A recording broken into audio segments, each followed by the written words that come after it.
if I'm not mistaken. So I definitely don't take it for granted. All right, financial mindsets. It's important for you to pay attention to, first of all, how you think about money. Because, like I tried to establish yesterday, how you think about money and how you handle money will always be more important than the money itself. The volume of cash that you control is not determined by the salary that you're being paid right now. The volume of cash that you will control is not determined by the economy of any nation. You see, the economy of an individual is determined by the mind they operate with and the spiritual economy they connect to. Mind they operate with, the mind they connect with, and the spiritual economy you also connect to. If you connect to a spiritual economy that is limited to your environment, you're going to begin to behave with the mentality of those in that environment.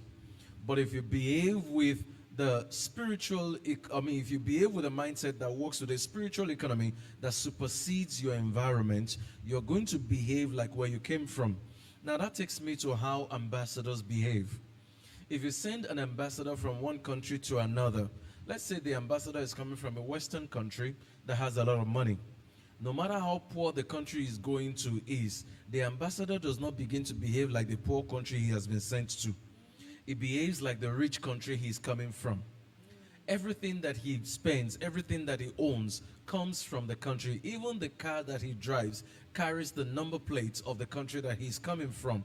He has a diplomatic number plate. He has a diplomatic passport from his country. He is paid in the currency of where he's coming from, not in the currency of where he is. And the reason I'm reminding you that an ambassador is paid in the currency of where he's coming from and not the currency of where he is that many of you plan, think, behave based on where you are today because that's the best you see of yourself. And if that's the best you see of yourself, you will limit yourself. If only you can travel first in your mind, it is impossible for you to remain stagnant where you are.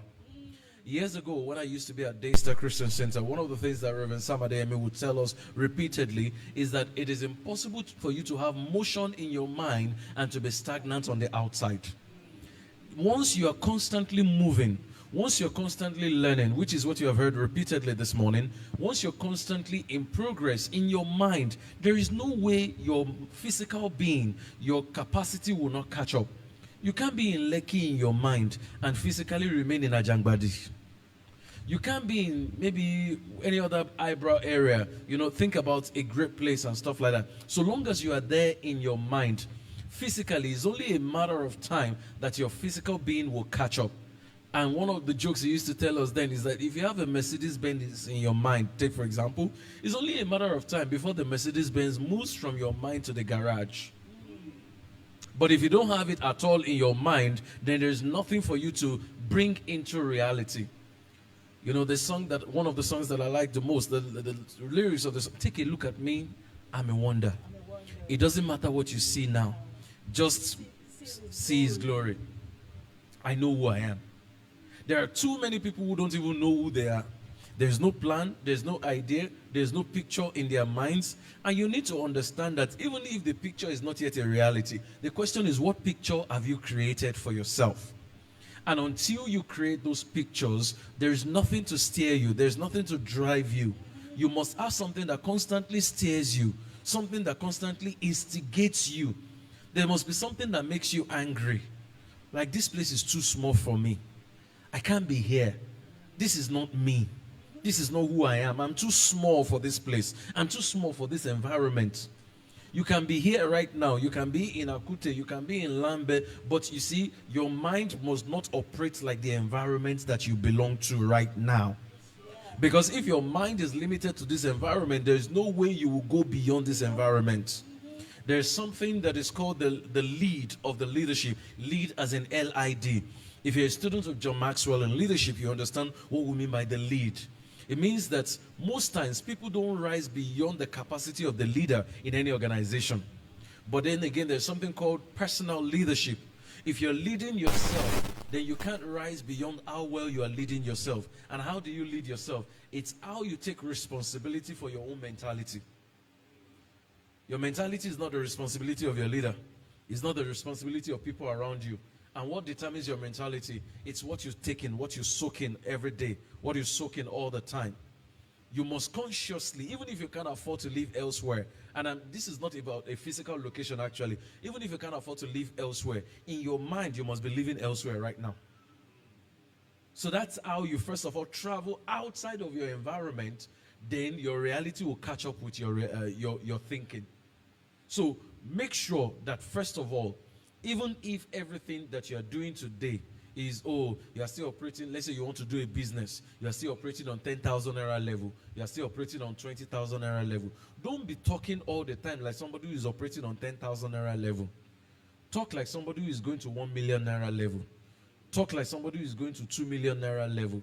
You don't have it yet, but don't talk like 10,000 naira because that's where you are.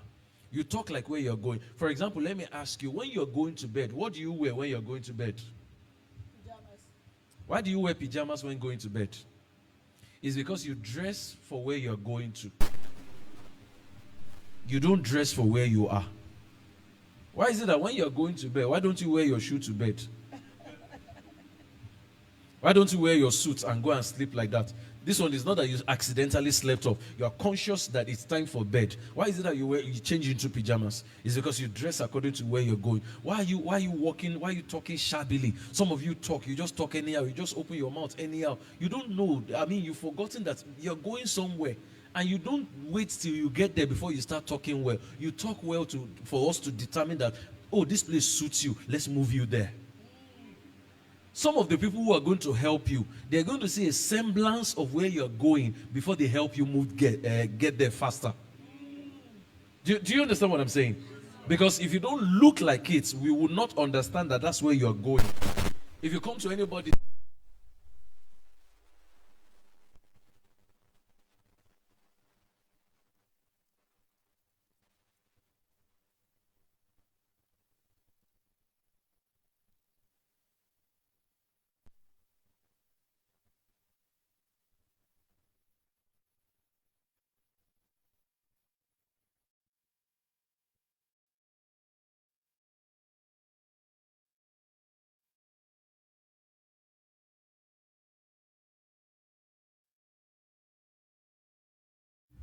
Fola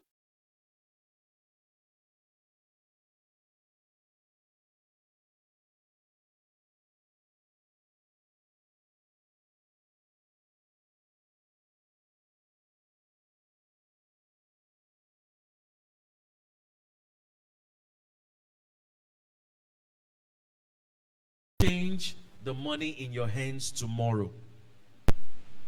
If money comes into your hand and the first thing you think about is food, and you're not planning to start a food business, we already know that you're going to be a foodie. You may have a lot of food, but you won't have more money later. If money comes into your hand, the only thing you think about is clothes, and you are not actually into the clothing business, well, you may have a lot of clothes. In fact, you are one of the people that will join those saying the proverbs. Tomodeba lasho biagba, kole lakisa biagba. It's gonna do those days. Why does a child even need to have as many rags? Or what are you doing with the rags when we have mopping stick? So because there are some proverbs we give to justify poverty and to justify certain things. So where you are going, the things you do today will show us where you're going tomorrow. So you want to have more money tomorrow, start showing that in how you manage money today, how you set money aside, how you consciously invest the money, how you plan for the money. Don't start shouting over 10,000 naira. You are worth more than that. Something happens, is 1,000 naira. The way you shout, everybody will think it's 1 million naira that you lost. Money comes into your hand, you spend everything. You saw the scripture that we showed yesterday that says, he that spends everything is what? is a fool. I wasn't the one that said it. So find a way. And one of the other ways you don't make sure you don't spend everything is when money comes into your hand, what percentage of the funds are you spending to educate yourself? Don't think you know all about money. Don't ever think that you know all about money. As far as money is concerned, there's always something new to learn. And let me also end with this one before we begin to take the questions. Visibility is the currency of this generation. Visibility is the currency of this generation. Take, for example, those who are called influencers. What exactly are you paying them for? Anyone? The people called influencers today, what are you paying them for? Sorry? Their community, their content, their traffic. Before they pay you, they actually want to see how many people are following you. They want to see how many people listen to you. So that's why you can see somebody who doesn't make sense but makes a lot of money. The reason they are making a lot of money, even if they are not making a lot of sense, is because they've got a lot of people to listen to their stupid stuff. And so long as there is the number to listen to, there's a company to pay for the numbers. So what the company is paying for is not the wisdom they are sharing, because most of them are not sharing any wisdom. And we both know. But there are people who will sit down and watch them do stupid things. I'm not saying you're stupid, though. But who is wiser? The one who knows that he's not wise, but gets online, sets camera, and says a lot of stupid things and gets paid for it, or the one who watches them say stupid things?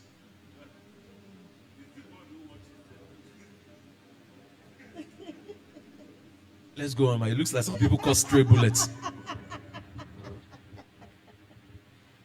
Praise the Lord. One of the action points that you gave us yesterday was to keep a detailed financial record. Yes, and absolutely. I know that this is lacking in many families, and this is lacking in many in the lives of individuals. So can you just explain more how we can start having a personal financial budget and what it entails? So, first of all, like I said, it's important to make sure you have numbers to the things that you're doing. It's important to, I'm trying to show you something here. Look at this. With dates and everything. These are my trainings, my speaking engagements for this year alone. So it's not something I'm just up until when? April 18th.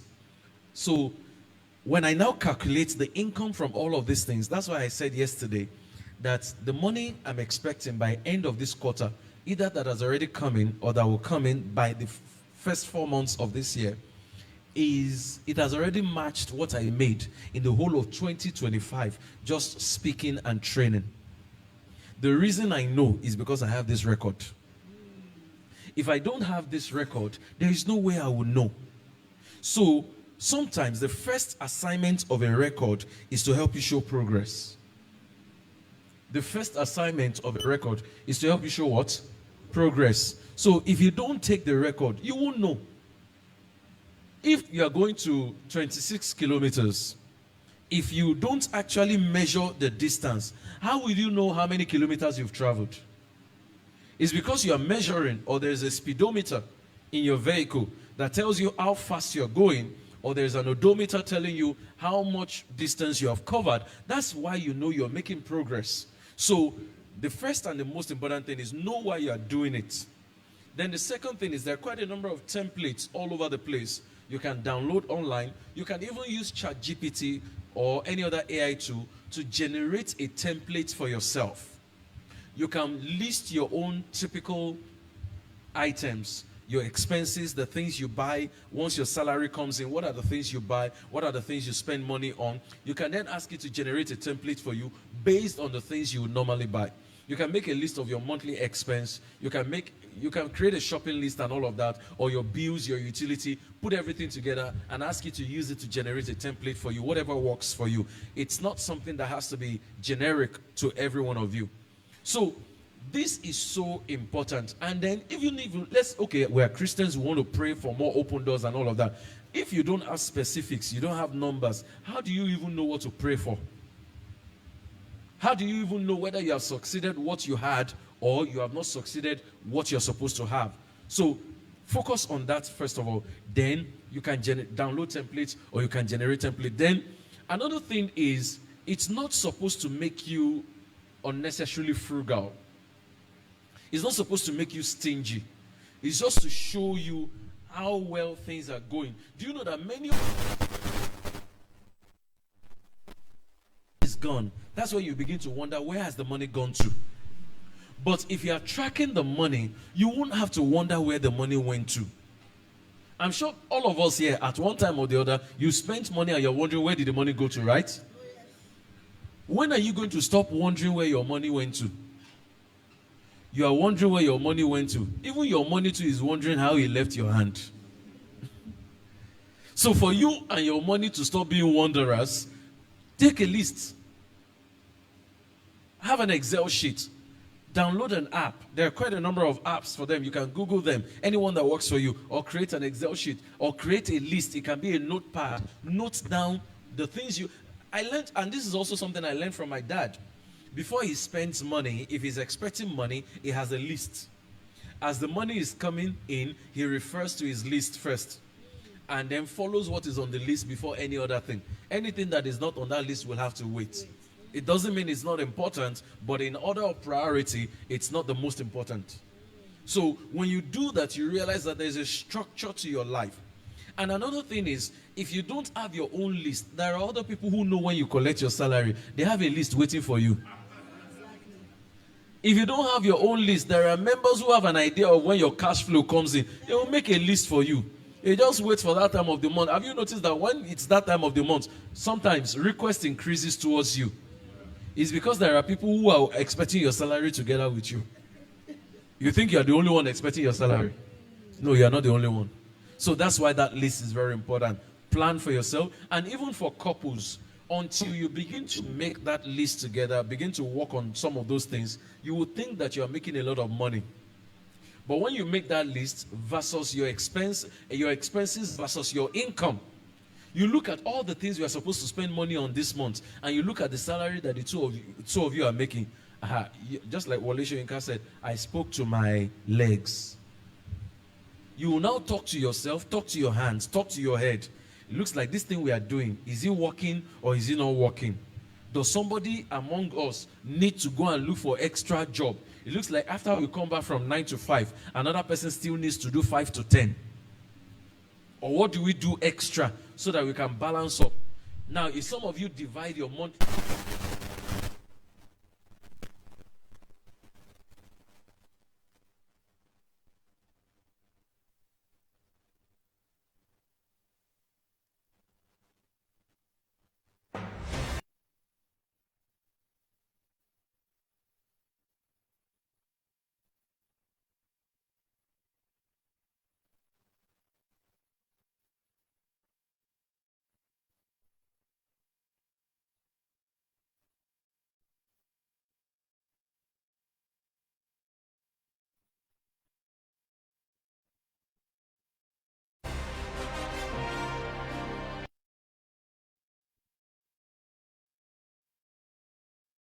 Then 15th inch, or did I say 15th?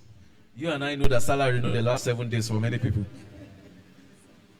But one of the reasons this happens repeatedly is because you have never sat down to ask yourself, what are my expenses? What is coming in? This thing that is coming in, is it enough to cover what I'm expending money on? And some of you, if you ever try to do this thing, you will resign from some of the jobs you're doing. Because you tell yourself it's not worth it. You look what you will earn if you put your hands to work or put your social media to a good use. You will earn more than going to that job where they pay you what does not even cover your monthly expense. I'm not saying go and resign immediately, but think about it. Thank you so much. One of the things we also talked about yesterday was building wealth gradually. Yeah. That some people want to make money today, and we all know that there is no overnight success. Yeah. There has to be a process. Yeah. Can I please take us briefly through the process of wealth building? Okay. Wealth accumulation. Okay, you need to understand that. Take for example, as far as God is concerned, when He created the first man, did the first man grow? Please talk to me. Did the first man grow? What happened to the first man who did not grow? He messed up. He's the one that threw all of us into trouble. Then God decided to create the second Adam. Even though he was perfect, God still made him go through the process of growth. So if the second one and the perfect one went through the process of growth, every other thing that will be perfect, every other thing that will be good has to go through that process of growth. If you jump up, you will come down. But if you climb up, you won't come down. If there is a 10-story building and you want to jump because you say, oh, the stairs are too many, and you jump, can you suddenly jump from ground floor to the last floor? No. No matter how high you can jump, you will come back immediately because gravity will bring you back down. But if you climb the stairs, gravity sustains you. So when you understand the principles of process, the same gravity that is supposed to work against you is the one that will work for you. So don't expect that you will make money overnight. There is nobody. Go and check all the billionaires, the top 3 billionaires in the world today. Some of them have been in business for more than 25, 30 years. And they've been building their businesses gradually. We all know that Amazon did not happen overnight. We all know that Microsoft did not happen overnight. We all know that Facebook did not happen overnight. There is no business owned by a billionaire today, that genuine billionaire, not somebody that just did something, made some money from somewhere, and then is now doing some other things to make it look like they have legitimate business. No, people whose sources of wealth can be traced to when they started. There is no overnight success. Look at this man that makes a lot of money from shares, Bill Gates' friend now, Warren Buffett. You notice that it took years of investing in money, reinvesting his money as well. For example, if he makes 10% on a particular money, instead of taking out the interest or the capital, he reinvests the entire thing. At the end of the day, he makes money again, reinvests the entire thing, makes money again, reinvests the entire thing. Except when he sees that something is about to crash, that's when he pulls out his money, puts it somewhere else again, where it is guaranteed that he's going to make money. Wealth is not overnight. I gave an example yesterday of somebody who bought a piece of land for 250 naira. And probably his children sold the same land recently and it was worth 4 billion naira. From 250 naira, I didn't say 2,500. I didn't say 25 million. 250 naira. And sold it recently for 4 billion. Those are the kinds of things that take years. But because most people cannot wait, everybody wants to eat it now. That's why we don't want to always, wait for that wealth process. However, some people will say, oh, are we not going to eat while waiting for this one? That's why you plan for it. You plan a little for example, I think they call it land banking or real estate banking now. You plan a little for that. Put something aside for that purpose. Put on something aside for consumption. Put something aside for savings. Put something aside for emergency fund. So you decide how much of your monthly income, how much of your business income that will go into monthly savings, how much of your monthly income that will go into investment, how much of your monthly income that will go into land. I also said something to you yesterday. A group of you can come together to buy an acre of land. It doesn't have to be one person. If a group of people come together to buy an acre of land, whether they like it or not, if they are calling landlords tomorrow, even if it's a quarter of a portion of land that is your own, you still own a land. If they call landlord, you can raise your hand. And you can now begin to redistribute the ownership as you put more money into it. Somebody can decide that they want to take their own money. Let's say 6 people come together and draw up 6 million naira to buy 6 plots of land. That's an acre of land. Your own portion of that money may be 100,000 naira. Do you own a portion of that land or not? You still own a portion of the land. Gradually, if you add 100,000 to it, meaning that somebody else's portion of the land reduces, your own portion of the land increases. Over time, you may become the owner of the entire 6 plots of land because somebody else is cashing out. So it's not something that you always have to start by yourself. You see another person doing maybe donut business, zobo business, and shoe business. You put 25,000 naira into it as the person is starting. So the person started by selling only 2 shoes to people. But you gave the person 25, 30, 50,000 naira. Before the end of the year, the person is now supplying 50 people shoes on a monthly basis. Has your investment in that person's business not increased?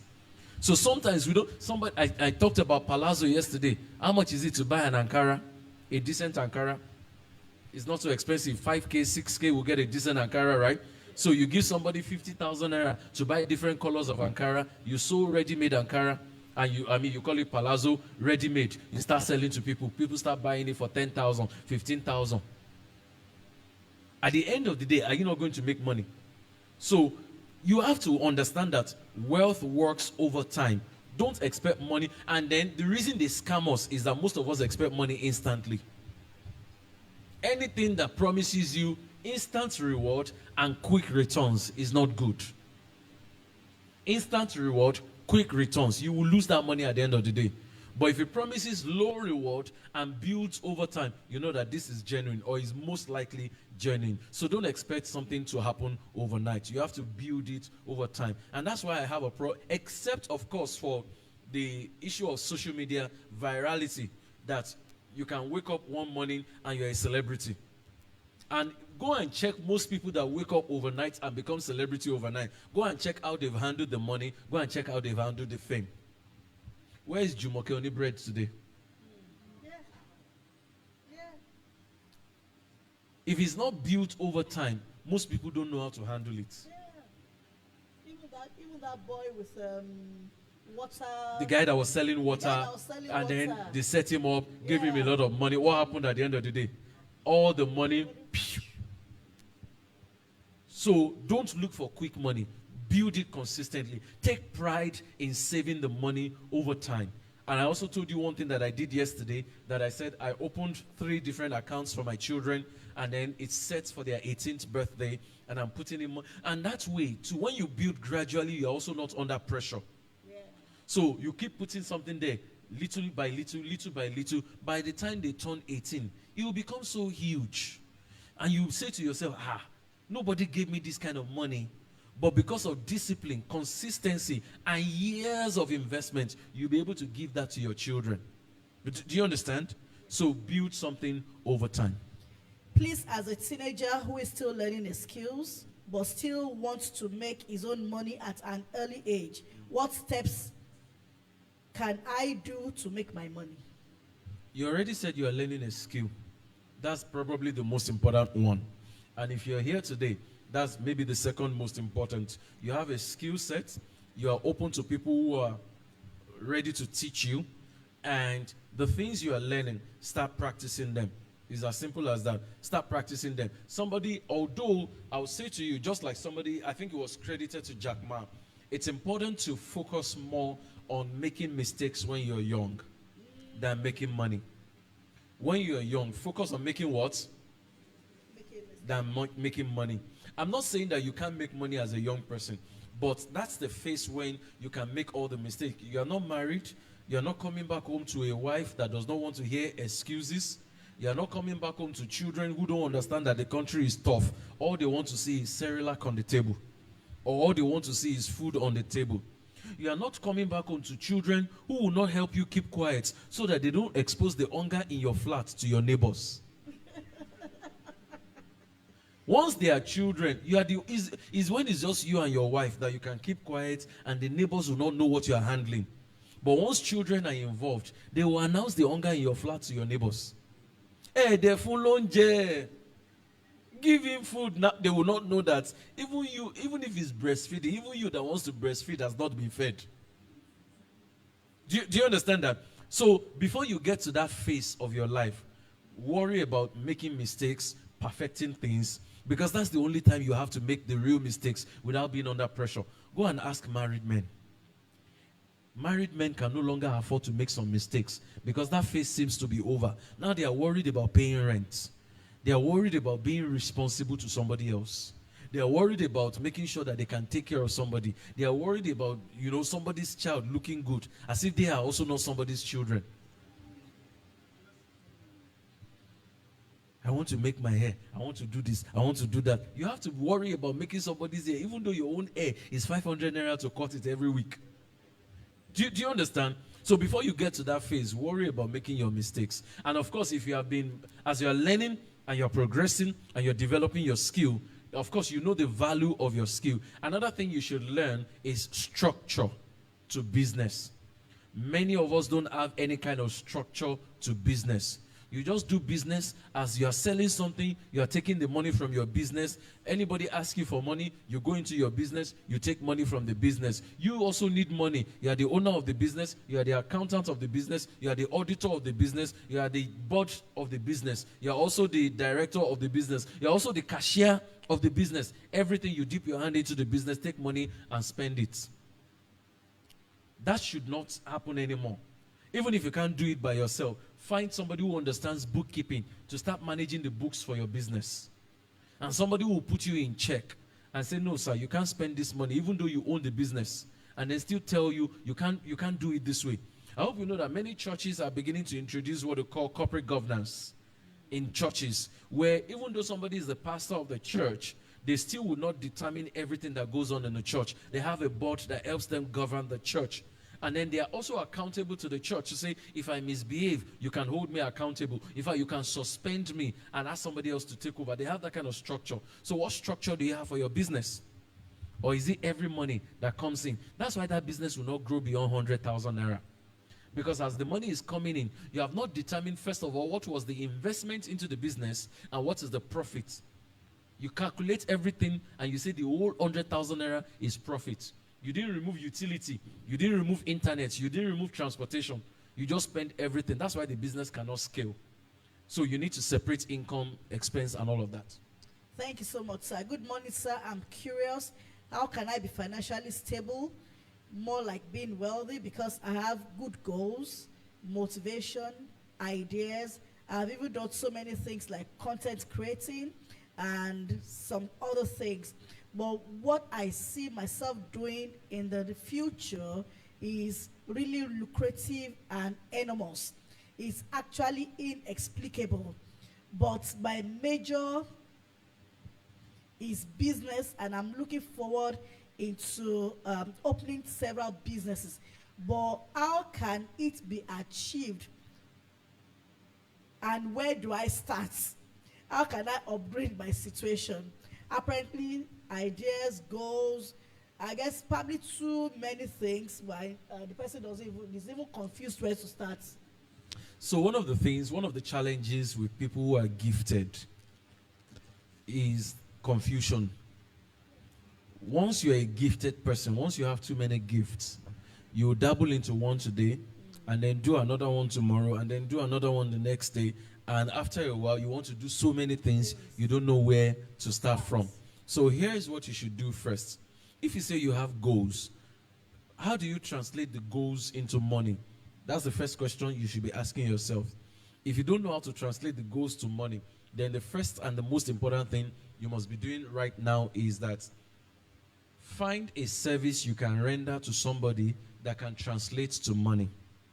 If you are doing social media, if you are doing any other thing, any goal that you can translate to a service, or any skill that you can translate to a service that people can pay for, begin from there. Because you must have something that pays the bills. That's the first level.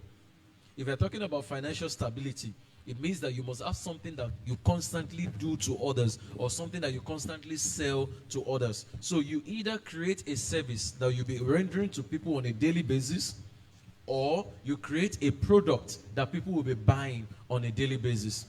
Either a service that people will be paying for, or a product that people will be buying. That's where you start from. Then you start from selling to one person, selling to two, selling to three, until you begin to sell it, until you get to a level where you're selling to hundreds of people. So there should be no confusion about it. If you're a gifted person, your gift may not be the first thing that will bring you money. It may be something else that will bring you money.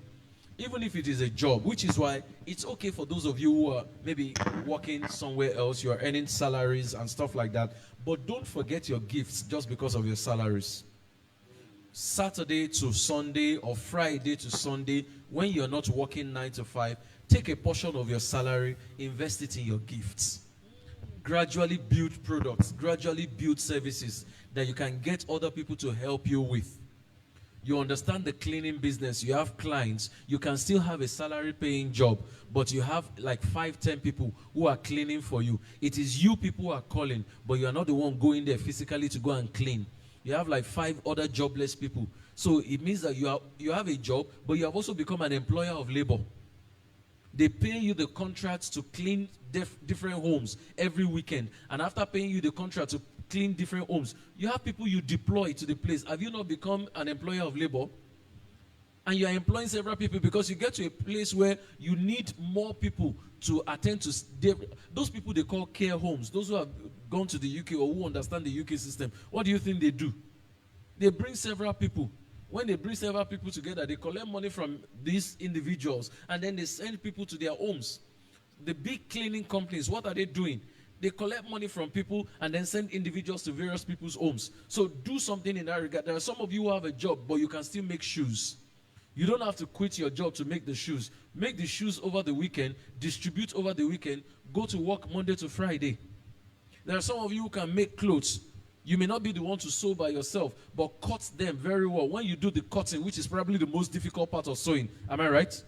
When you do the cutting, find somebody who can sew very well. You go to work Monday to Friday, somebody else sews neatly Monday to Friday, distributes the next weekend. So you have a 9 to 5, and then you're still making money. I have a cousin who runs a business. Some of you will probably know her if I mention her name. She works in a bank and still has a popular business brand, popular fashion brand.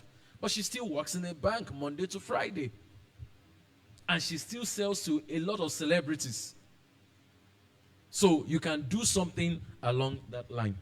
Thank you so much. I'm an apprentice fashion designer. My mother has been, I guess this, for this person, what you've just said will just be fine for this person. So I don't know who you are. Like I said, my mother has been helping me financially, feeding, transportation to my workplace, and a lot. I find it so hard to raise money for myself. Some ideas have been given how you can raise money. Look for something that you can sell that can be making money for you on a daily basis until you stabilize. And I have 9 months left for training. Please, what can I do to help my mother also financially? I want to stop collecting money. I want to stop collecting those petty money from her. So he has already answered your question. Let me just add one more thing. Okay. If you're an apprentice in the fashion space, you see, the problem is that many of us are looking for money to start something. But the thing is that we don't look at the fact that there are people who have what we're looking for, and they can give it to us without asking for money. If you're an apprentice in the fashion space, start cozying up to people who are like distributors or people who sell fashion items in bulk, fashion materials. One of the things you can quickly start selling right now is fashion items. You can start selling fabric. When we were serving in Sokoto, where I met my wife, I went to serve my fatherland, and they said I served faithfully, and when I was coming back, they gave me a wife. So we came, in the north, they like guinea a lot. We went to the market and bought guinea in large quantity, paid some money for it, and sold some. And then they told my wife, don't worry, you don't even have to bring money. We can give you this. Go and sell. When you're done selling, bring back the money.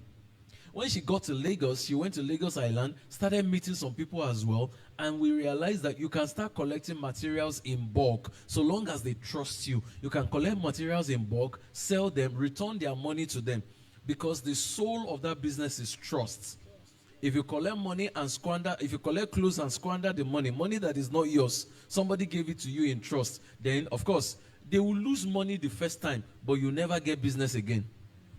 So collect clothes from them, sell, return their money, you made profits. That's how to start business without capital. And you can do it for so many other materials. Sir, look, this is your material. Please, if you put it in our area, there are several people who are willing to buy. Can I help you advertise it to our people? Can you give me like 10 of your materials? Let me show our people. You didn't say, please help me. No, you don't talk like a beggar. You talk like someone who has a ready market that they need.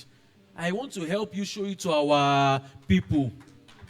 Do you understand? Good morning, sir. How can I leverage on event planning, between event planning and AI 8D animation. As an event person, and I choose to go solo on AI 8D animation within 1 month of opening both TikTok and YouTube. I have over 10K views on both. I'm paying more than, I can't see this right very much. I'm paying more, I guess. Okay, I have an idea. I have an idea of what the person is trying to say. Yeah, but let me say this to you, because I'm also one way or the other in the event space. If you remember yesterday, I mentioned that I'm a corporate MC, and I can tell you one thing. First of all, don't be deceived by views on social media. For many people, views don't translate to money. And most of the people who are viewing your content don't need your content, and they can't afford your content.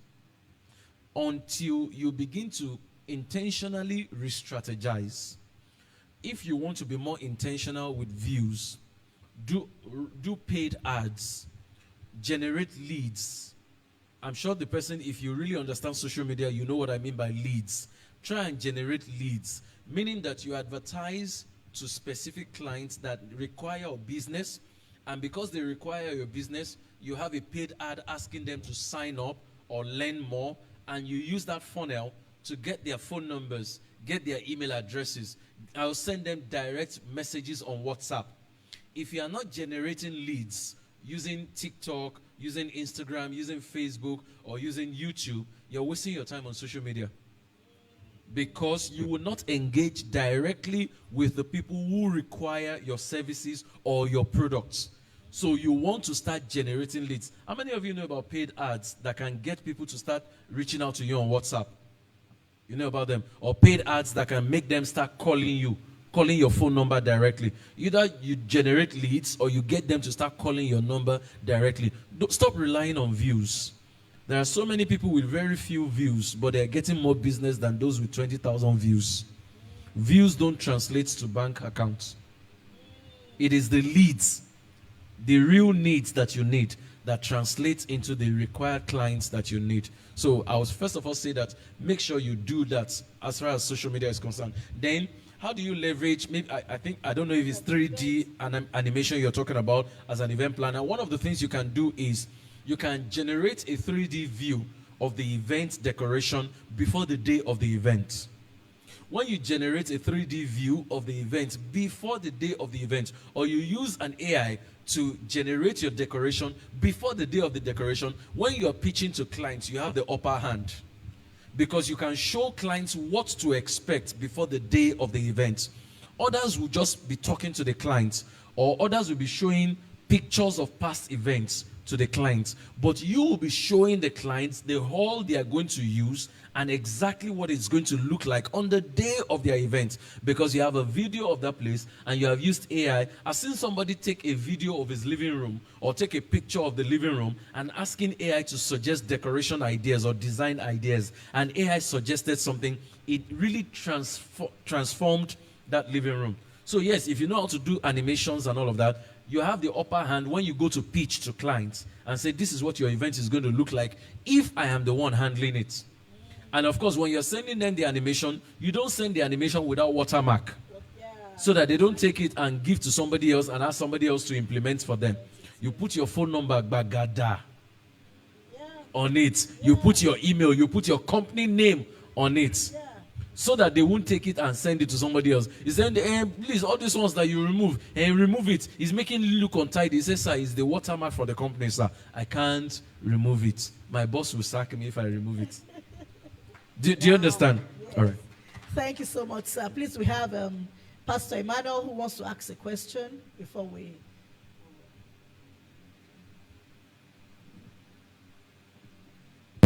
Yeah, praise God. Thank you very much, sir.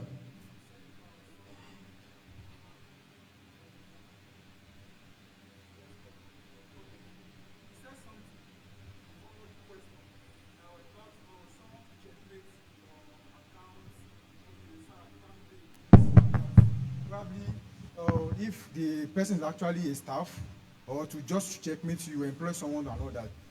But my question is, because I want you to explain more better, because I've seen someone actually employed as a PA to check the account, to do something, not have access to the account, or one or two things, but is that same PA that poisoned her tea and the person died?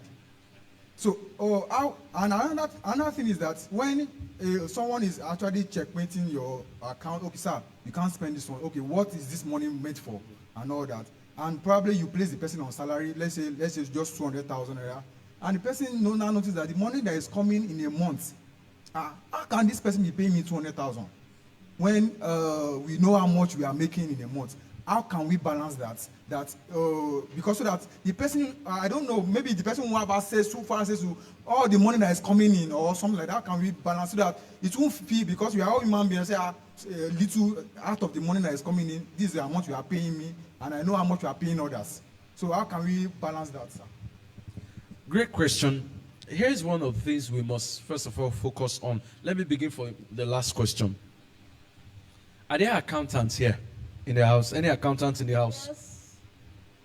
Accountant, okay. Pastor Shego, Pastor. Accountant, sir, are you paid based on the cash flow of the company or based on the agreement with the company? So, and after you have entered the company, you have seen more money, have you used that as leverage to negotiate more money? There are accountants in organizations where the company makes billions, but the accountants don't earn 300,000. It's an agreement. You have an agreement before the person comes in. This is going to be your job. This is what I want you to do for me. And based on the agreement, you pay them. If they want to ask for more, they have to offer more value. And if you see the value and you realize that, okay, on the basis of the value that this person is bringing on board, it is indeed worth it to pay the person more, then you can actually look at it and say, okay, yes, you're adding more value to the organization. I can consider it. Another thing is, you may not need to employ them on full-time basis. You can employ them as consultants, but sign non-disclosure agreements with them. When you sign non-disclosure, because these are sensitive stuff, and because of the sensitivity of accounts and so that they don't use your information and expose it to your competitors, they must sign non-disclosure agreements before you begin to expose your account details to them. And if they breach the non-disclosure agreement, you can sue them. Yeah. So anybody that you're going to expose such details to, and again, you too, if you're going to expose some financial details to people, you know that they have to be people you treat very well. Because if you don't treat them well too, what's the point showing somebody that you are managing billions on a daily basis? And the billion is not just cash flow. They can see there is billions in profits, and you're paying them 100,000 naira. How do you pay somebody 100,000 naira to keep records of billions for you? Do you get a point? So there has to be a commensurate value that you're offering the person who is managing the money as well. Bring them in, they grow gradually, they deliver value, but there must be a non-disclosure agreement. That's one. Two, you don't have to bring them in on full-time basis if you don't have the money. They can just come in once in a while. They can see the difference between cash flow and profits, because cash flow is actually different from, profit. Then the other thing regarding maybe somebody coming in and then sees a lot of money and then poisons the person. Most times in Nigeria, we employ people without doing due diligence. Background check. We don't do background check when we employ people. The question is, who did background check on that person? Where has the person worked before? What is the track record of that person? Before you employ somebody, the person must have been tested to deliver, and tested with money as well. The kind of money that nobody in your household has ever seen before.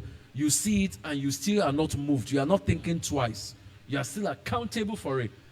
It's after people have been tested like that, that's when you bring them into your organization. You test people before you trust them with a certain level of... You notice that maybe in some large organizations, there are multiple layers of accountants. And your level of trust determines the kind of money you are exposed to. Yeah. That's why they have a CFO, isn't it? Yeah. It's only a CFO that knows everything. There are different accountants and different branches at different levels. Those other accountants only know their own cash flow at their level. It's only a CFO that has the overall view of everything. So you can put checks and balances in place as well, that not one person knows it all. Do you understand what I'm saying? You can expose a portion of your business to one person. You have another person. You have an NDA with two different people. And those two different people, they only have exposure to one side of the business. And then there's one person that is fully trusted who can then merge the accounts together. Did I make sense? Do you understand me? Do you understand what I just said? Yes. Yeah. But if you can't afford, multiple checks, multiple accountants, you can have one trusted person to handle all of that for you. And the fact that they are managing records for you is just numbers they will be seeing. They won't even touch money, like he said. They don't have access to the accounts. But over time, if they have proven themselves, they can begin to have access to partial or controlled access to your accounts. Do you understand? Don't give people access to your account and go and sleep. Oh. That's not wisdom. Don't give people access to your account and go and sleep. Good morning, sir. Nice accent, by the way. The person's compliments. You see, I don't belong to this country. Just pray for me that very soon I'll be joining from Zoom from Canada. My question is, I have a good motion inside of me, but how do I attain that, especially in the economy of Nigeria? How do I attain the... I mean, probably have probably good ideas, good vision. Okay, good vision, good ideas and all of that. Yes, but how do I attain that, especially in the economy of Nigeria? And another question is, why does the Arab make money? Is it that they have resources enough? Why does the... Arab. Okay, the Arabs, okay. Yeah, they make money. Is it that they have resources enough? Because the last time I checked, Nigeria is also blessed with resources. So, thank you for that question. Here's one thing you must understand. Let me begin with, noble intentions don't translate to noble results. You may have good intentions on paper. Take, for example, your son. There was a story of a young boy who actually took a stone and scratched something on the father's car. And out of annoyance, the father took a hammer and broke his hand. After breaking his hand, he then went and checked what was written on the car and realized that the son actually wrote, "I love you, Dad." Was the intention of the son noble? Yes, it was. But did it translate to a good action? No. Of course, the father too overreacted. But the fact that you have noble intention does not mean that you can't destroy things. So you need to stop having just noble intentions. You need to begin to come up with effective strategies to execute your noble intention. What do I do so well? That's the first question I always ask people. What do you do so well? What do other people notice that you do so well? Those things that other people notice that you do so well, how do you translate it to money? Take, for example, people notice that you dress so well.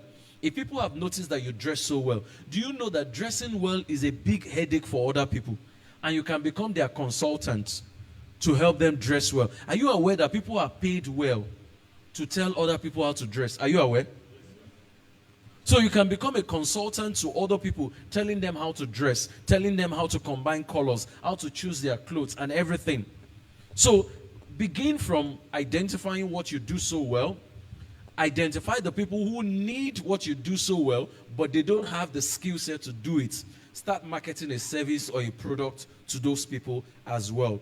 Then you are asking, oh, how come that the Arabs make a lot of money and why are we not making money in Nigeria? The first is a cultural thing and a cultural mindset, which is why I like where Daddy was speaking when I came in, and I was talking about the Taiwanese, the Japanese, and all of that. You know that in Nigeria, you can go to 10 people in your family who will tell you they don't have money. But let somebody die. Will the money come out or not? One way or the other, they will raise the money for that party. That party will be so big, it will be the talk of the town. We would rather do a party that is the talk of the town than coming together as a community to bless somebody and let the person rise. We would rather come together, give one person money to bury their family members, rather than give that person money to start a business that can employ our children. The reason the Arabs, the Jews, and all of those other people will prosper is that they believe in coming together and doing business for one another than giving money to somebody to go and throw a party. So we spend on consumption rather than spending to build businesses. That's the simple answer. Which is why, the Unwa boy business of our Igbo brothers and sisters, we need to build on it. We have a bit of it all over the country. It's not just, the reason it's more popular in the southeast is that it is a solid structure there. It's not that the Yorubas or the Hausas are not doing it as well. They are doing it, but we have not just made it a system all over the country. You serve some people for a few years, and as you're leaving, they give you a fixed amount of money. You go and start your own business. How many people give people money to start business in Nigeria? They would rather give you money for your mother-in-law that just passed, give you money for your father-in-law that just passed, but ask them to borrow you money for business. Nah, I don't have money. Container never land. You want to say mobile Sherry? In this Tinubu economics, in this Buhari economy, that kind of a thing. So if we don't develop the culture of looking for people who need money for business, and are also trusted to deliver the business, then things will not actually change. So, we need to build the culture of communal wealth. Communal wealth. We don't have the culture of communal wealth. Everybody wants to make money individually and show the other people, I better pass my... Thank you so much, sir. When do you think one is ready to venture out of being employed to becoming self-employed? Especially when you are constantly angry about your worth and identity. You have skills already, generating more than your salary, but time factor is needed for full maximization. If you have skills generating money more than your current salary, then all you need to do is to give yourself maybe maximum 2-3 months. And depending on where you work, you can give them a notice and say, I'll be resigning at so time. But that's the easier part of it. Let's come to the more difficult part of it. The skill that you say you have that generates much more than your income, is it on paper, is it by faith, or in reality? If it is generating more income in reality, then you can go and tell them, in the next 3 months, I'm structuring things and I'm resigning. If it is by faith, you need to calm down, hold on. Then put that thing to work while you still have a salary paying job. They say a bird in hand is worth 2 in the bush, right? Make sure you put the structure in place while you're working for somebody else. Once you see that it begins to take shape and the money is there, have a customer base, build a clientele, have an Excel sheet that says, I supply while you're still working, which is why I come back to records again. While you're still working, last week I supplied 10 people. And from 10 people, from 10 supplies, I made 200,000. The next weekend, I supplied 15 people. From 15 supplies, I actually made how much? 250,000. Be consistent, be steady with the supply before you leave the job. If you become steady with the supply, you have built a clientele list. People you send WhatsApp broadcasts to from time to time. Thank you for your patronage. We appreciate you. Just in case you have your orders, can you please place your orders as against next weekend so that we can plan for our order? When you start working like that, you've gotten to that place that guaranteed by next week you have 50 orders waiting to be processed. Then you can leave your job. But until you have that guarantee, except of course you are adventurous and you don't mind the consequences of what happens even if you don't have a salary paying job or you are not married. The other question I would like to ask is, are you married? Are you a man? If you're a woman and you are married, you can still, because you really, see, in fairness, society does not expect much from women compared to men as far as money is concerned. A woman can resign her job and say, what are you doing next? He say, nothing, Jerry, whatever comes. Nobody will blame her. If a man tries that, what would they say to him? Okponu, Ode, Sugomu, foolish man, stupid man, dense man, all kinds of names. You say, your village people finally succeeded. Because but if a woman does it, it doesn't involve village people. Do you understand what I was saying? So your gender too will determine the kind of risk you are taking. Your age will determine the kind of risk you are taking. That's why young people take the risk now before you marry. Boys, take the risk before you marry. Stop chasing skirts. Chase the money now. You chase the skirts, money will, the girls will come. Do you understand? Because when you marry them, there are some risks you can't take anymore. Because they will now tell you, you want to leave this one? How will your family feed? Nobody cares about your goal and your peace of mind anymore. They care about how you are able to give peace of mind to another person. So that's my answer. Thank you so much, sir. What would you say was your biggest challenge in gaining financial freedom, and how did you overcome it? Are you taking employees at your firm? Are you open to discussing partnership?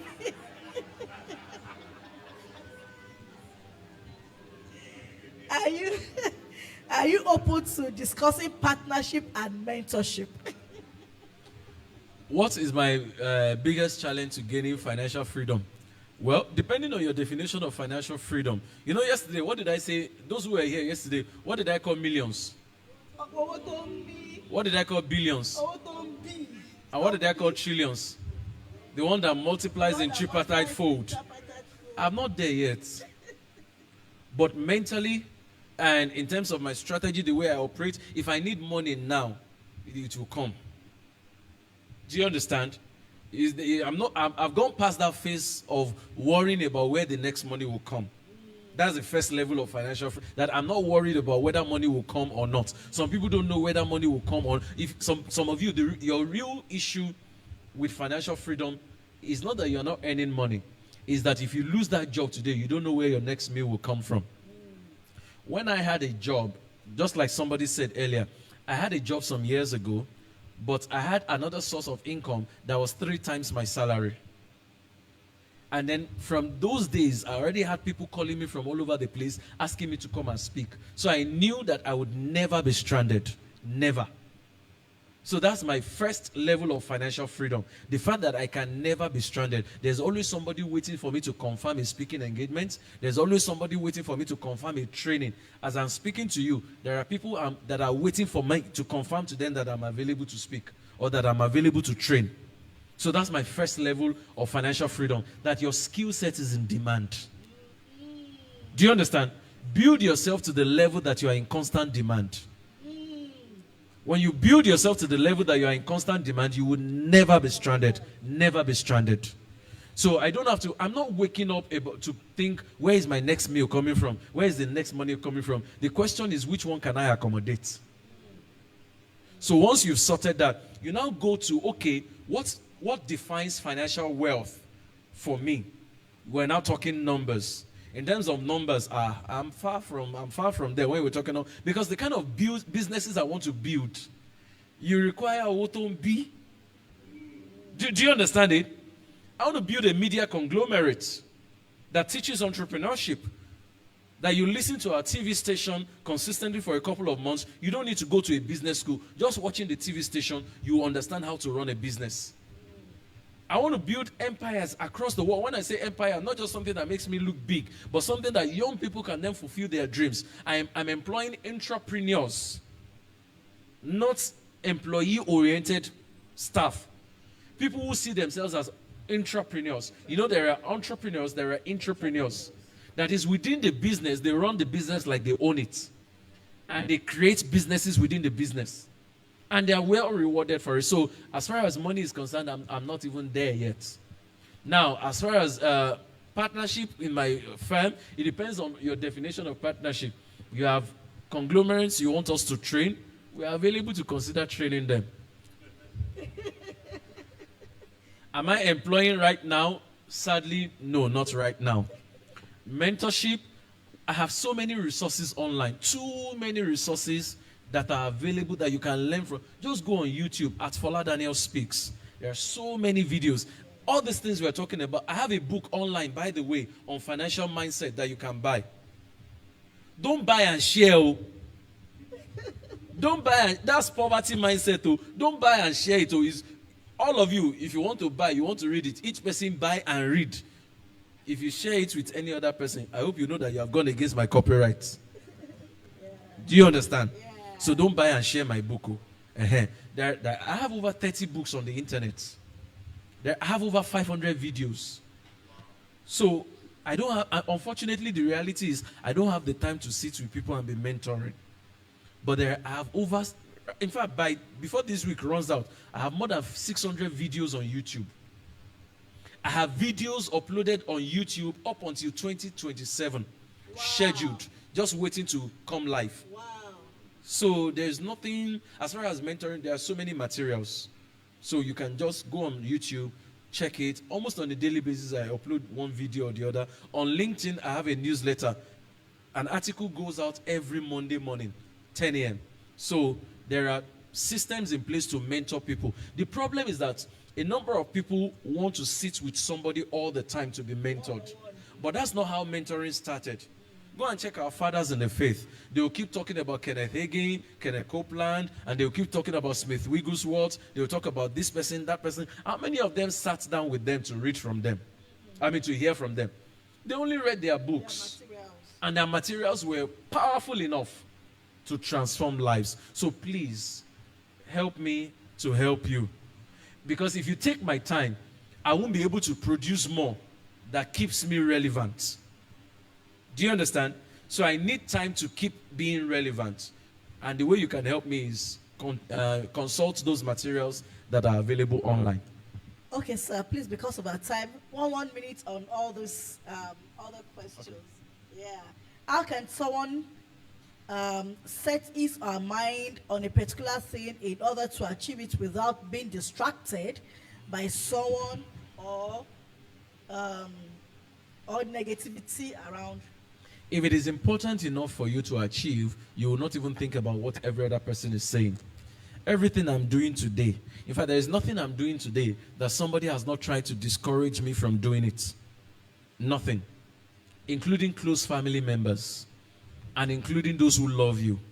And the reason they will try to discourage you, trust me, genuinely they want to be happy for you. But at the beginning, they will be more focused on money coming in. But you know that this is your pathway. And money is not as important as being consistent at the beginning. So I've had people trying to discourage me. I've had people trying to tell me to focus more on salaries and stuff like that. Trust me, you will hear it again and again. Even sometimes your spouses will question the authenticity of what you are doing. If you are called and your partner has not questioned your calling, go and check the calling. And go and ask those who are called. You will face some challenges that even you question your own calling. Do you understand what I mean? Even you question your own calling. So you will not focus on what people are saying. Just make sure that you have the only reason people would be justified when they begin to ask you questions is yesterday you said you had a dream. 3 days ago you said you had a dream. 4 days ago you said you had a dream. Last year you said you had a dream. 10 years ago till today all you still have is a dream. No action. There's no semblance of reality coming to pass. Abba. If you have a child is it possible to have a child that remains a 2-year-old and you'll be happy about it? Is it possible to have a child that remains in kindergarten and you'll be happy about it?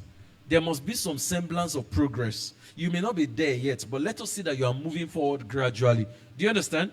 So at least take action to show that you're going forward. Okay. How do we solve the problem of the black skin profiling within black people, especially in business space? Now, I don't have the appropriate context to that. Black skin profiling black people in the business space. I'm not sure I fully understand that, except if you mean that maybe black people, for whatever reason, are not helping one another because somebody seems to be black, but maybe if the person is white, they will help the person, that kind of a thing. I'm not really sure what the context is, but here's what I'm going to tell you. Excellence beats prejudice. Excellence beats what? No matter who does not like you, if you are the best, they don't have the choice but to like you. No matter who does not like you, if you are the best, they don't. Take, for example, somebody, if they are always giving you platform, and somebody is angry that they are always giving you platform, but each time they give you a platform, you're always the best. Deliver. Does the person have a justification to speak against you? But if you say no, and people are against me and stuff like that, they are always talking against me.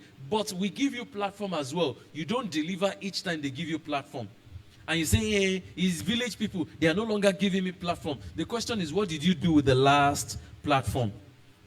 And trust me, if that's the direction you're going to, I can tell you that I'm dealing with it. I'm experiencing it. I know that, you see, of course, you can have an idea. There are people who will not say it to my face, but they are wondering, is he the only one? Yeah. Why are they always giving him platform? But the question is, when he gets the platform, does he deliver? Undeniable excellence. You must have undeniable what? Excellent. When you have undeniable excellence, they will not have a choice other than to come and do business with you. Yeah. If they know that we buy a product from you, and it is your product that will last 1 year, or 2 years, or 5 years, but we buy from the other people, it lasts only 2 months. Who will they come to later? So make sure you have undeniable excellence, and you won't have to worry about what they think or what they don't think. After all, their opinions don't pay your bills. Adieu. Please, sir, I'm into technology and I'm very good at what I do. What step do I need to take to establish myself? If you're into technology, market your services to those who need it. I taught something yesterday after I left here. I taught on visibility. I wish I can get the video, send it to you, ma, and then share with the congregation. You see, many people are skilled, they are gifted, but your problem is lack of visibility. And the Bible says, who will light a candle and do what? Put it under a bushel. Many of you are not advertising yourself enough. You say, oh, I don't want to blow my trumpet. Why did you buy the trumpet? He said, don't blow your trumpet. Hello, I bought the trumpet with my money.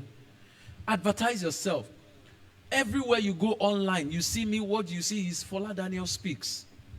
And the question is, when people hear, Fola Daniel Speaks, why is the person bearing Fola Daniel Speaks? Or why do they call the person Fola Daniel Speaks? Automatically, you know that the person is a speaker. So the question is not whether the person speaks or not. The question is, what do we invite him to talk about?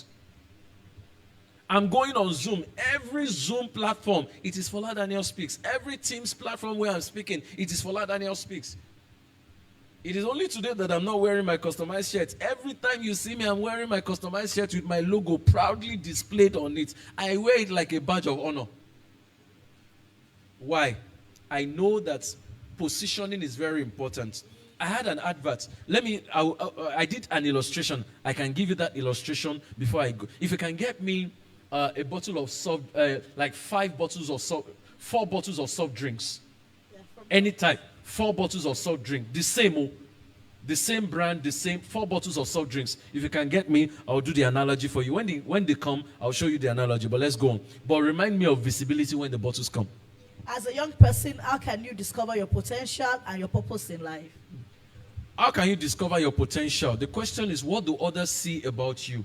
Is one of the easiest way you can discover your potential. If you're constantly serving in the house, or I talked about how God rewards your service in the kingdom yesterday, right? Yes. One of the ways you can discover your potential is that you serve. You know that many of us, if you are born in the church or you've been in the church for a long time, some of us started in the choir. When they realized that we didn't have key, that every time they want to sing, they have to be looking for key for us, they moved us out of choir. Yes, sir. They say, "Ma, oh, you don't even know the key." Do you understand?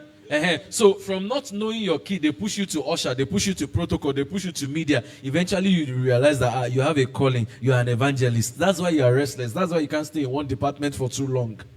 Because the church cannot even accommodate you. Oh, this one is an evangelist, So serve in different units.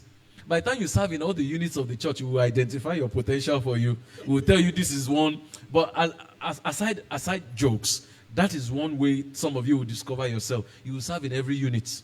And go to some churches that have been around for a while. You discover that there are people in that church that are served in almost every unit of the church. Then, apart from that, what are people constantly saying about you? Oh, you are so detail-oriented. You are so organized. You are so focused on this. It's one of the ways you can identify your skills, your potentials, and then you gradually build on it. Another thing is, what does your heart constantly yearn for? Whatever it is that your heart constantly yearns for is another thing that will help you identify your skills and your potentials. All right, can I quickly do this? Yes, sir. So let us assume this is Iarisi's cola. Iarisi's cola outside there, how much will this sell for?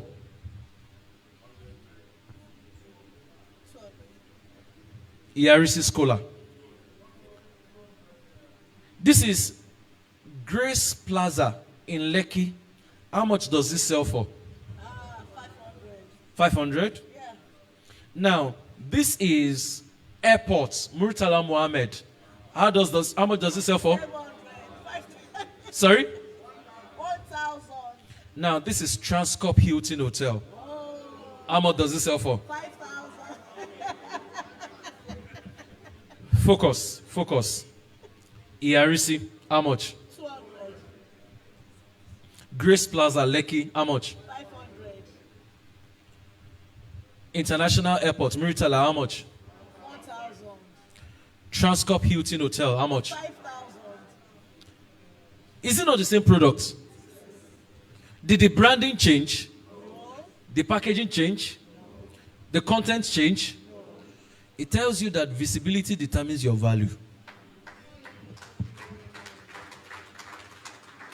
Same content, but a change of location changes the value. Same content, same packaging, same branding, but who sees you determines how you are priced. Who sees you determines how you are priced. So all you need to do sometimes is to change where you are being seen. It's why Zacchaeus climbed the tree.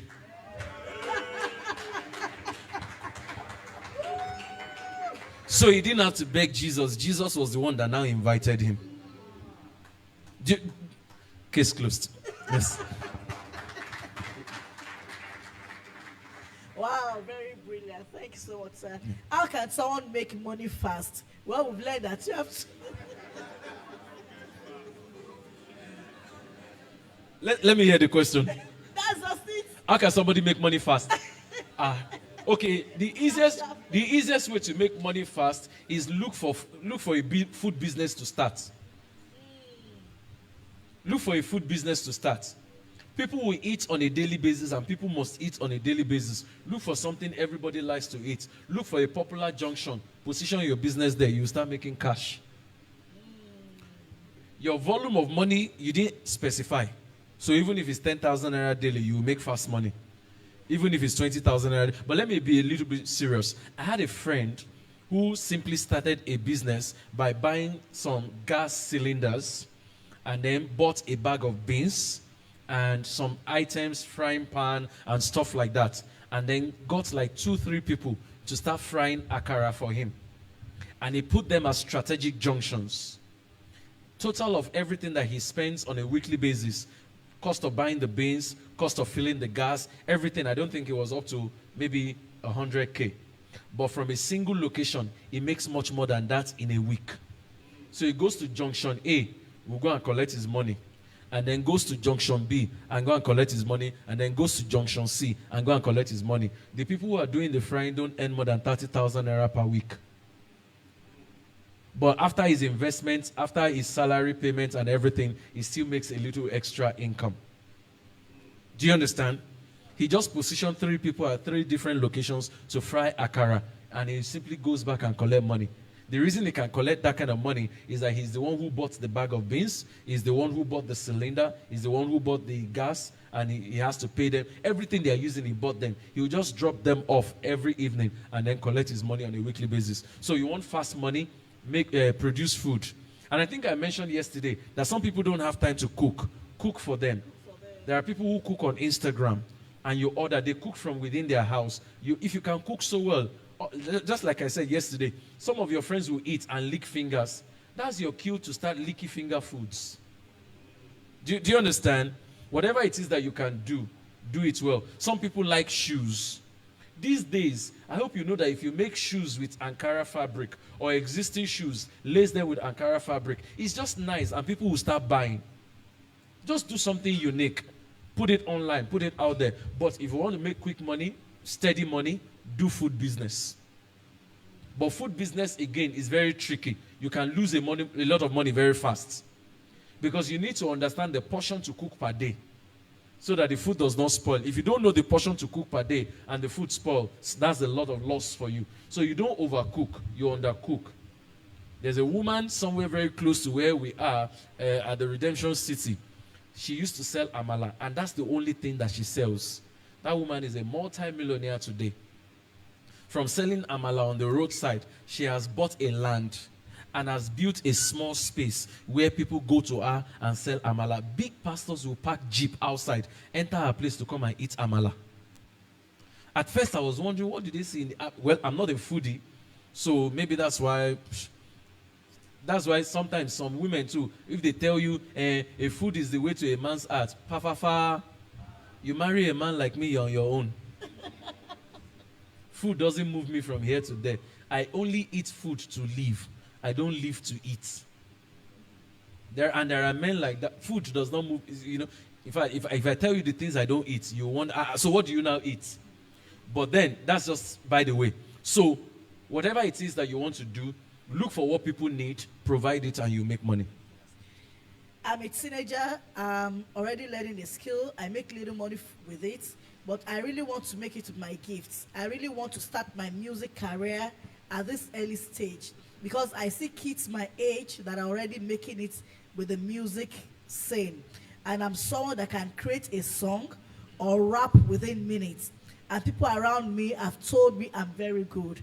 And I believe I was meant for the big screen.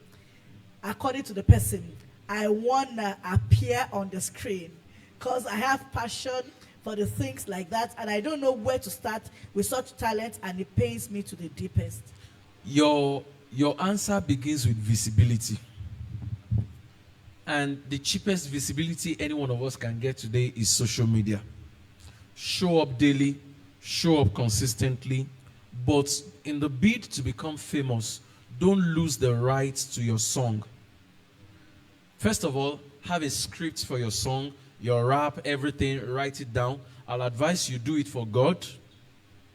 Don't tell stories later when you've been messed up and say, I started from the church, I started from the choir. No, that does not glorify God.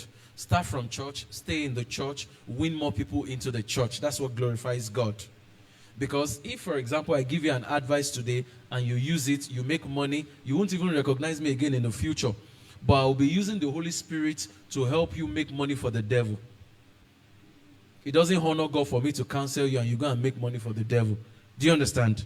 So show up daily, show up consistently, learn copyrights, understand what copyright is, understand how to protect your rights. Go and research about Spotify and all those other platforms and how to put your music on those platforms. Look for somebody who does proper production. Have agreement. You are not too young to have an agreement. Bring a lawyer that understands copyrights. Before you go and say, oh, one uncle wants to help you. They collect all your song. They record every. I hope you heard what happened to some of our famous musicians recently. That people were accusing them. People want to collect their copyrights and collect all their money. Even though the songs, they've been paid for the production. So don't be in a hurry to blow. Learn structure. Learn copyright. Learn intellectual property.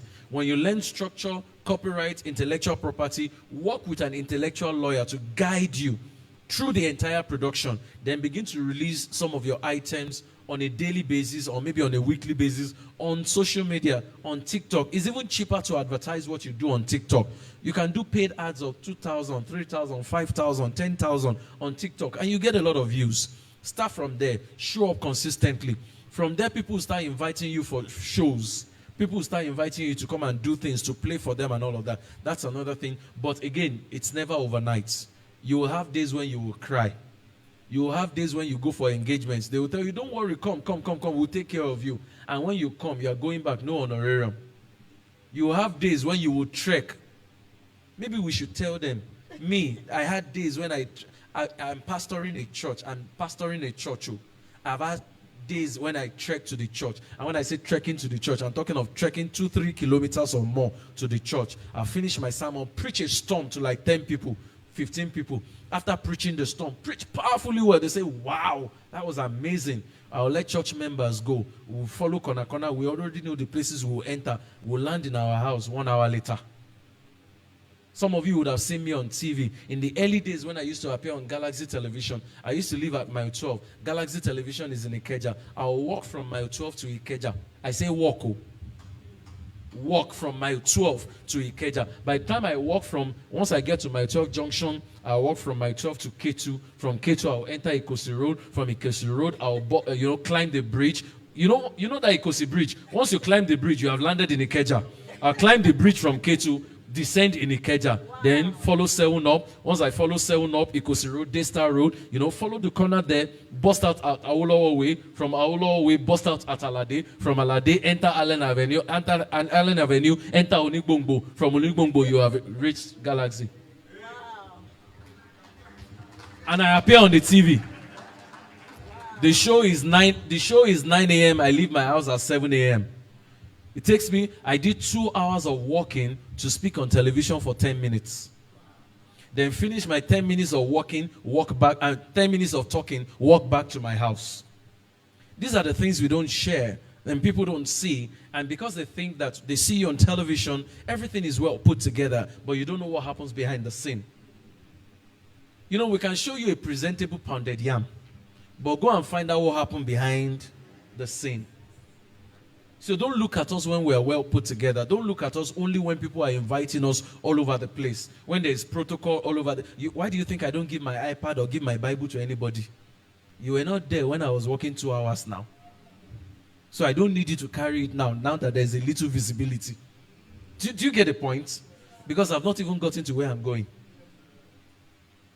So let's begin to share more of the back end story so that young people don't think that making it quick is something. That is wisdom. Now to the last but not the least question, then our daddy also has a question.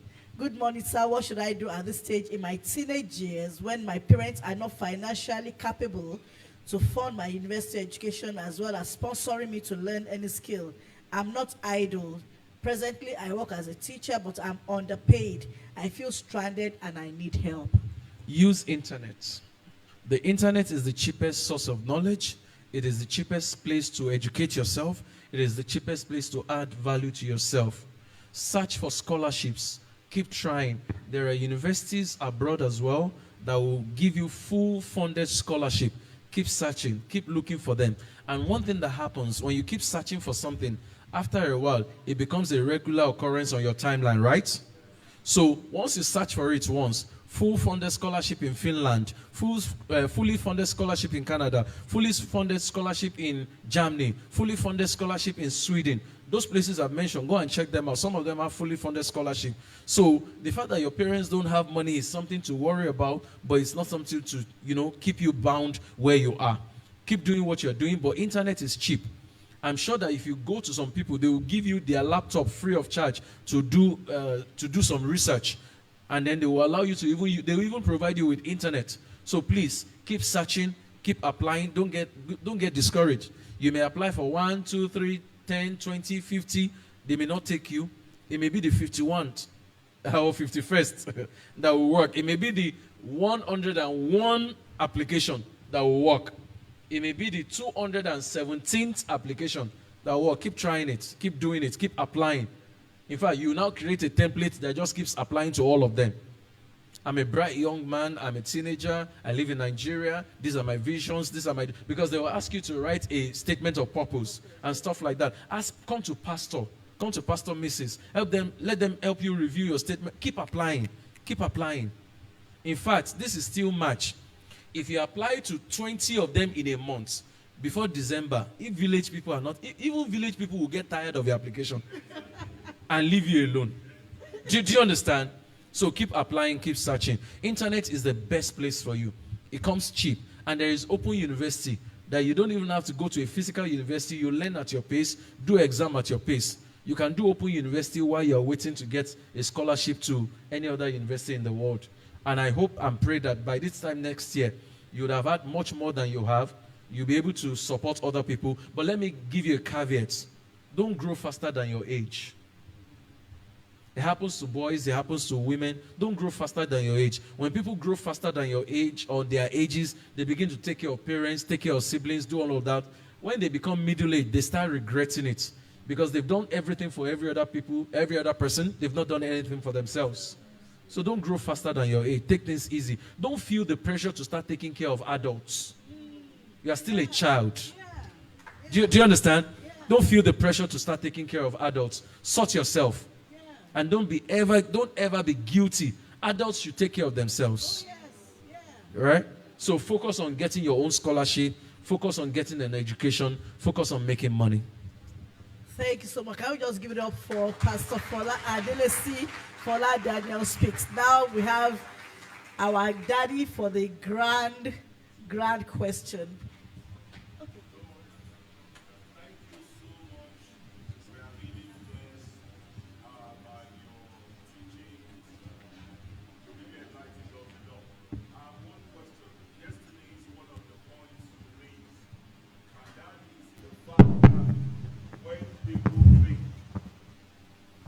When people think that they don't need anybody, in my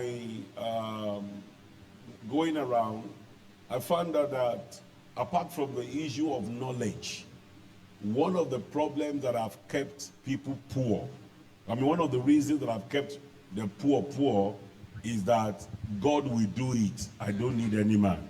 I have a case, for example, that happened to somebody I know. Who was helping someone, and something happened, and then the person now said, then you don't worry, God will take care, God will take control. If you are removing Kaini, if you remove your mat, God will put a mattress. But at the end of the day, the person who was writing that now had to go through a third party to meet that person when nothing was working. I really want you to speak on this because I found that no matter how much you fast and pray, it's people God will still use. So please expatiate more on this. It's a limiting belief to people. Fantastic. Thank you so much, sir. Although in fairness, I was a bit anxious when they said that he was going to ask questions. I said,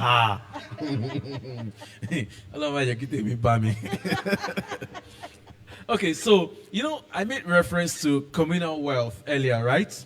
We need to, number one, develop that culture of communal support, communal wealth, communal development, and all of that.